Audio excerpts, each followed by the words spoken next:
Hope everybody's doing well on a Saturday. I didn't really plan to do a video, but I figured this will be a good one because everybody's talking about what's going on, potential war efforts, America, Trump, Iran. Everybody's chiming in, going on Twitter, YouTube, everybody, Facebook. Everybody has their thoughts and they're putting it out there, and we're discussing, believe it or not, the anti-war mainstream Democrat has reemerged, though they took seemingly like 11 years off, and they certainly wouldn't have black president was bombing the living crap out of more countries than Bush, believe it or not. They were utterly silent, or they co-signed it, but that's neither here nor there. That's not the point of the video. What I'm saying and what I'm going to comment on isn't necessarily that, right? I'm not going to give you this video isn't designed to give you like the libertarian perspective on that or anything like that, but I have seen these ideas that have been perpetuated, and usually it is when you talk about American government and war efforts abroad and stuff, and them being policemen of the world. And you guys know I'm against all of that. But I think there's a narrative that's perpetuated aside from that, because two things can be true. They can be doing some of those things, but also the narrative that they're trying to attach to it, I don't think is necessarily true. And I'm going to explain to you why. And it's more so has to do with culture. Now, American culture is unique, but nonetheless, people have accepted this idea that black folks and like brown folks, whether it be Arabs or what have you, Hispanics, doesn't matter. Even, you can consider Asians a part of that, though they aren't necessarily brown in color. This idea that people that are not white, not of European descent,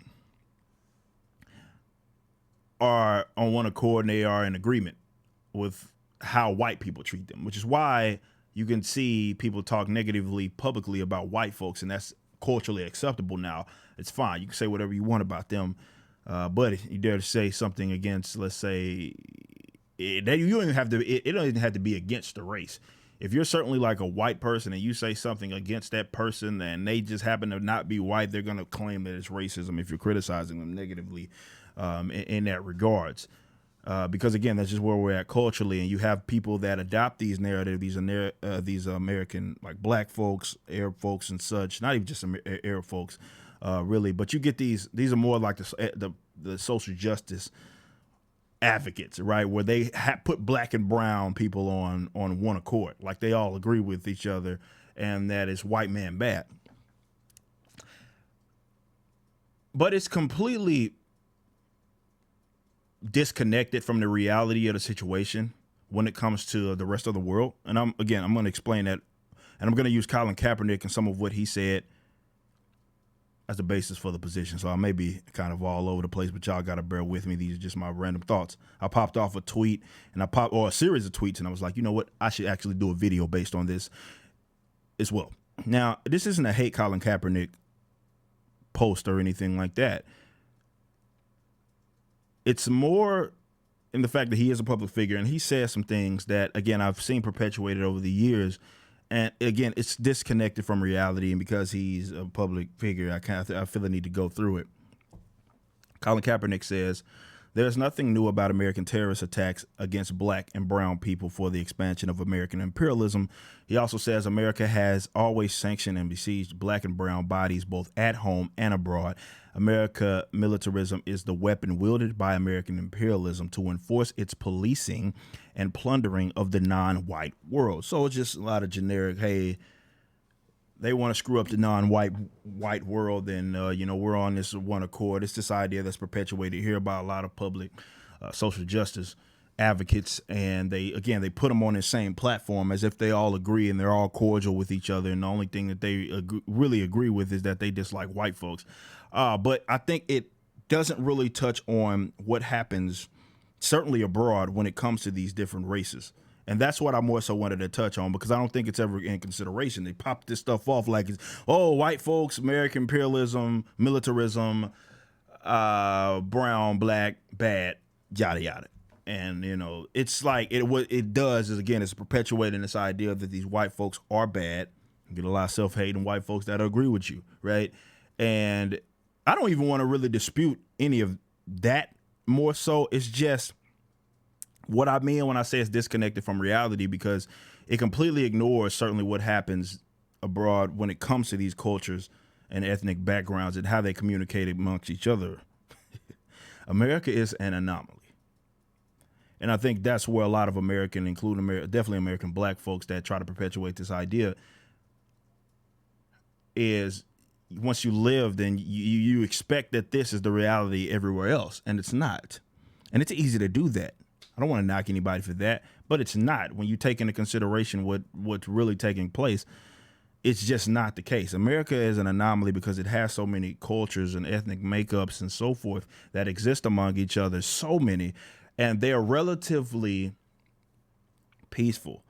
And by relatively, I mean compared to the rest of the world.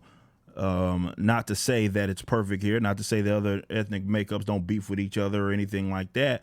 I'm saying there's a lot of we look at America as this prosperous nation, rich nation, and I can agree with that in terms of, like, again, relatively speaking, it's not perfect. There are obviously kinks that need to get ironed out, but relatively speaking, it's peaceful, and you have all of these cultures that exist among each other. And I don't want to say they necessarily get along; they at least are somewhat peaceful. You can not get along with somebody and be peaceful. Not at each other's throats all the time, though. Yes, if you open Twitter, it would seem like that's actually not the case. But you can go to not pretty much anywhere, but you go to a lot of different places. I always tend to tell people, like, don't expect like Twitter or even the media to cover the actual reality when it comes to like how races exist among each other, because you should more so take into consideration your own personal life. Like, I go to the gas station. I went to the gas station today, right? And there was white folks that worked there, Arab folks that worked there, some of the other people that were the consumers that were there were all of these different races, and we all do whatever. We trade, we have conversation, we go about our business, and it's a relatively peaceful, cordial human affair there. But I always thought this idea that, you say black and brown people, right? Black and brown. White folks in the American military, they're against the black and the brown. I'm like, are y'all not considering how these, well, I know you're not, rhetorical question, but are y'all not considering how these races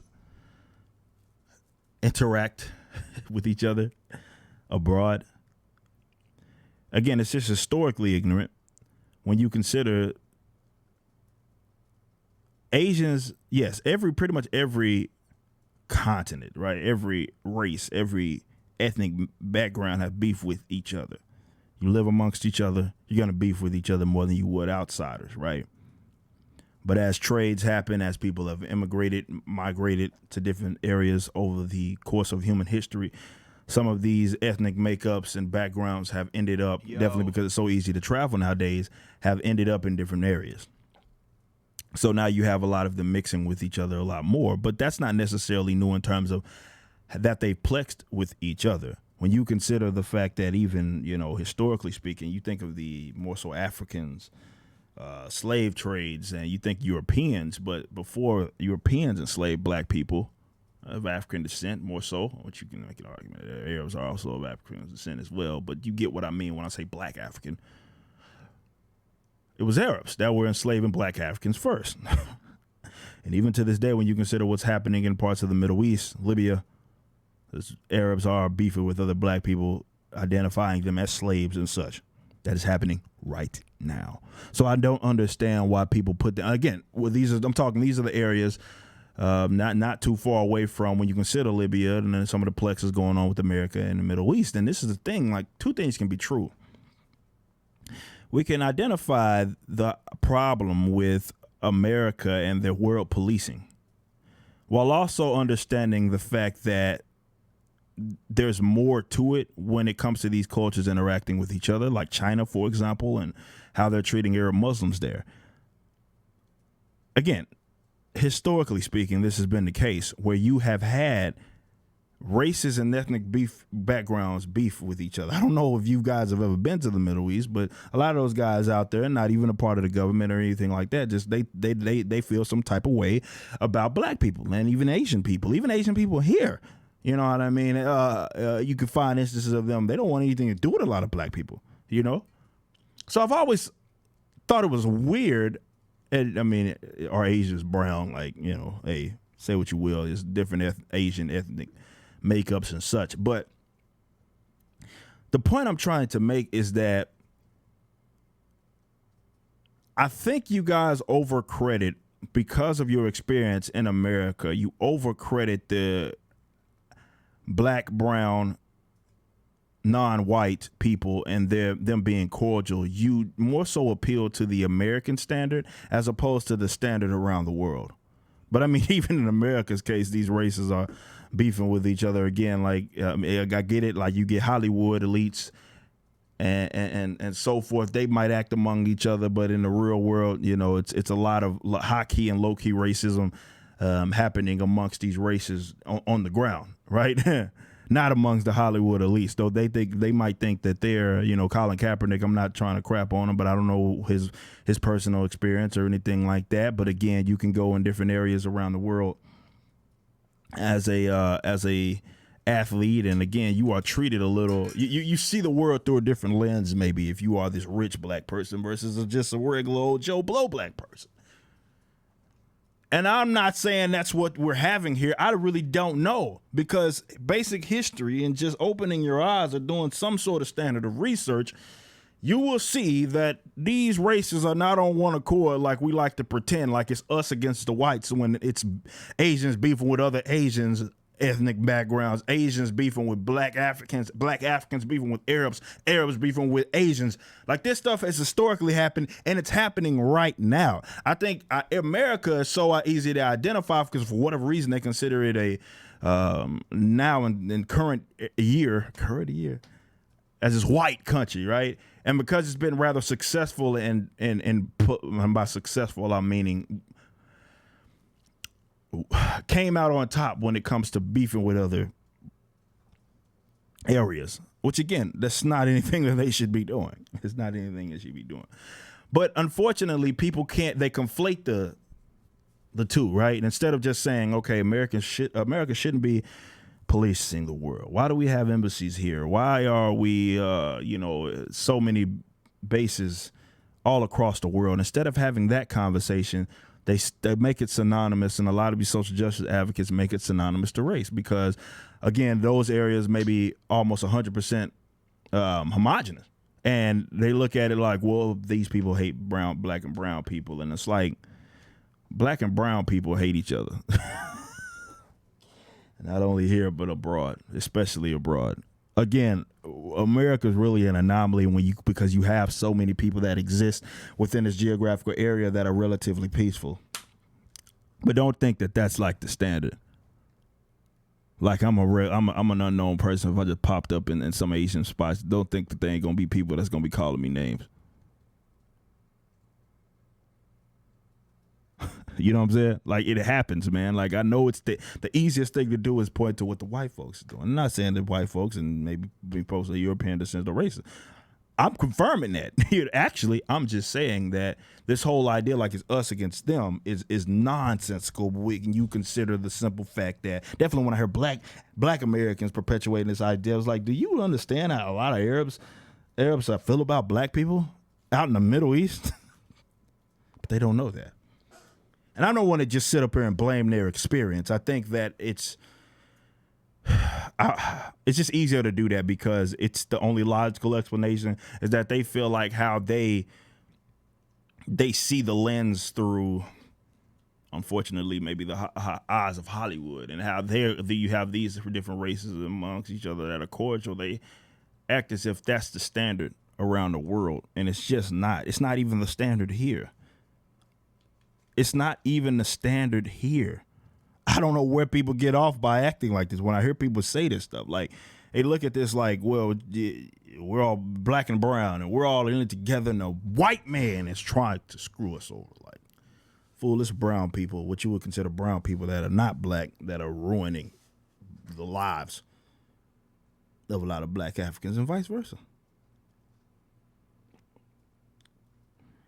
And I think until that gets acknowledged, there will be no like international peace.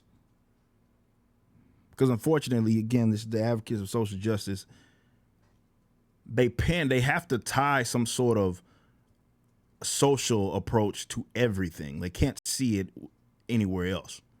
And there are instances where that stuff exists. But unfortunately, if you have to try to attach something like that, you can cloud your own judgment.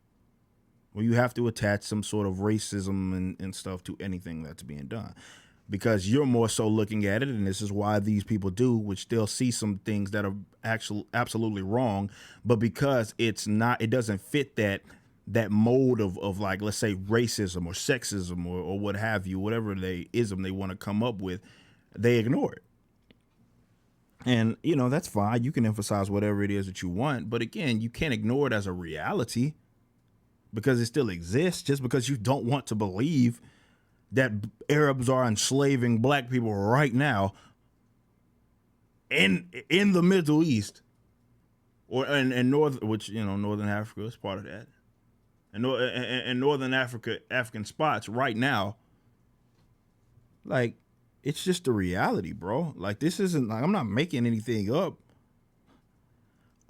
It's actually amazing that this idea has been perpetuated. And again, that centers around the fact that when you consider, I think, America's history and what's been beating your head in these public schools as far as how it's went down. When you consider it, that people think that that's how the world just started, right? America's own history, right? Black slaves and such. Civil War, right, and more so the black slavery and how the Chinese immigrants were treated here and all of that stuff, and they act like, well, white folks, because of white folks have, for the most part, facilitated all of that. They act like that's where it started. Again, they completely ignore what happened there. This is why I always thought the concept of reparations was stupid, because it's like you're trying, like, why stop there? Why stop at that point of time in slavery? Like, I feel like if that's the case, there's a lot of Arab folks that owe a lot of black people money, and there's a lot of black folks that owe a lot of black people money. But it's about narrative as opposed to reality. But America, and I guess you can argue that that's a beautiful thing, that cultures are allowed to, or like in America's case, considering its histories, you have so many different human affairs that are culturally diverse. And you can look at that as a positive thing. I get it. But in the same respects, that's really an anomaly. Like, from a culture standpoint, like that's not, and maybe you can get parts of Europe that are similar in the quote unquote West, right? But for America's an anomaly. That's not, like, a lot of the countries you guys reference that you think speak positive things about are like almost 100% homogenous. Thus, you can maybe make the argument maybe that's why they view people of other ethnic backgrounds as such, or the races. I'm just saying, man, like, non-whites are not on one accord, and I think you guys should stop treating it as such. That's all I'm saying.